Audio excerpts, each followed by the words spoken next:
हरे कृष्णा। तो भगवत गीता का अध्याय नंबर 1 और श्लोक नंबर 2। संस्कृत ठीक से नहीं पढ़ पाते हैं, इसीलिए संस्कृत नहीं पढ़ेंगे हम अशुद्ध।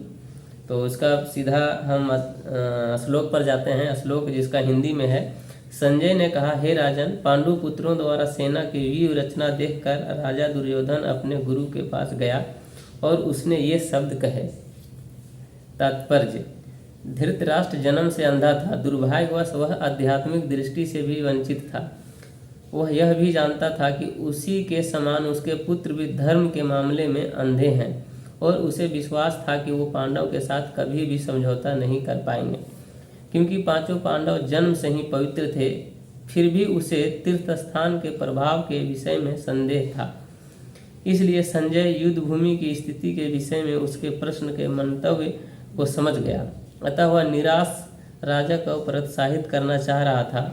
उसने उसे विश्वास दिलाया कि उसके पुत्र पवित्र स्थान के प्रभाव में आकर किसी प्रकार का समझौता करने नहीं जा रहे हैं। उसने राजा को बताया कि उसका पुत्र दुर्योधन पांडवों की सेना को देखकर तुरंत अपने सेनापति द्रोणाचार्य को वास्तविक स्थिति से अवगत कराने गया।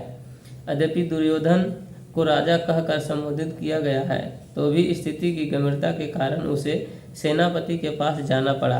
अतएव दुर्योधन राजनीतिक बनने के लिए सर्वथा उपयुक्त था, किंतु जब उसने पांडवों को व्यूह रचना देखी तो उसका यह कूटनीतिक व्यवहार उसके भय को छिपा न पाए।